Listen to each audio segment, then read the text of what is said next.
America's greatest paradox is written in steel and glass. A nation born from rebellion against empire would go on to create the largest concentration of wealth in human history.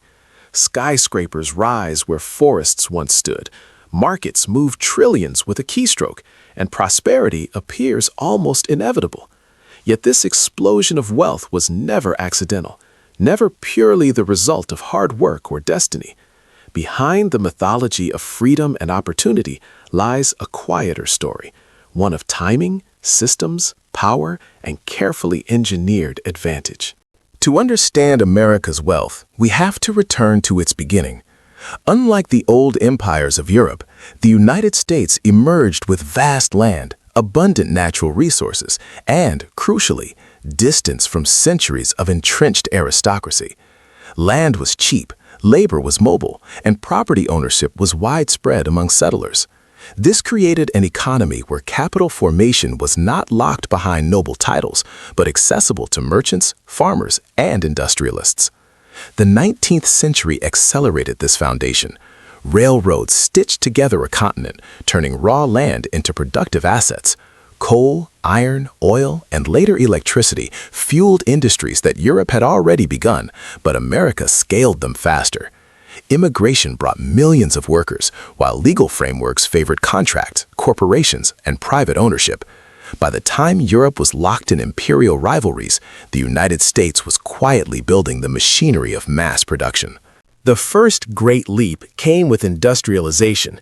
Steel magnates, oil barons, and railroad tycoons amassed fortunes unseen before. This era created inequality, but it also created capacity. Factories, infrastructure, and financial institutions capable of producing wealth at scale. Then came the shocks that reshaped everything. World War I marked the first turning point. While Europe bled, American factories supplied weapons, food, and credit. By the war's end, the United States had shifted from debtor to creditor, holding much of the world's gold and financial leverage. The Great Depression threatened this momentum, but it also forced transformation. New banking regulations, public investment, and industrial mobilization laid the groundwork for recovery. The second and most decisive turning point arrived with World War II. Again, America's geography shielded it from destruction. While Europe and Asia were reduced to rubble, the U.S. economy expanded at unprecedented speed. Factories ran non-stop, innovation surged, and the federal government coordinated production on a massive scale. When the war ended, the United States possessed over half of global industrial output and the strongest currency on Earth. Out of this dominance came a new global order. The dollar became the backbone of international trade. Global institutions were shaped around American economic philosophy, and U.S. corporations expanded worldwide. Wealth no longer depended solely on manufacturing goods, but on controlling finance, technology, and global systems. The real engine of America's wealth explosion was not a single industry, but a system. At its core was the dollar, stable, trusted, and globally demanded. By anchoring global trade and reserves, the United States gained an extraordinary privilege. It could finance growth, consumption, and even deficits in its own currency. Capital markets deepened this advantage. Wall Street became the nerve center of global finance, channeling savings into innovation, corporations, and government debt. Intellectual property laws rewarded invention, while universities and research institutions fed talent into industry. Military spending, often criticized, doubled as a massive investment in technology, giving rise to the internet, satellites, aerospace, and computing. Crucially, American wealth was amplified by scale. A large domestic market allowed companies to grow rapidly before expanding globally. Productivity gains, not just labor, drove income growth.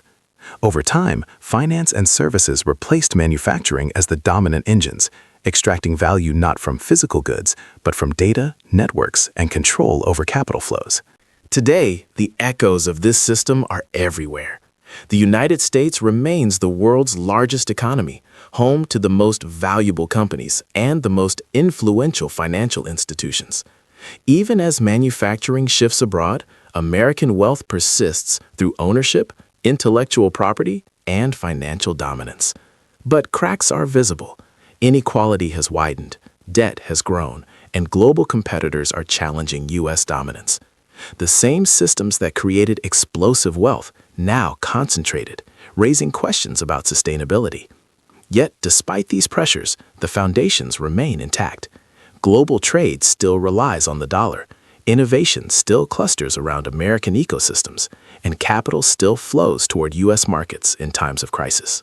America's wealth explosion was never magic. It was the result of geography meeting history, opportunity meeting power, and systems designed to compound advantage over time. Understanding this story strips away myth, but it also reveals something deeper.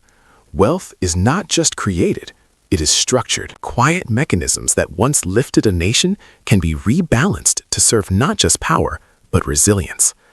In the end, the hidden story behind America's wealth is not just about the past. It is a mirror held up to the choices still unfolding.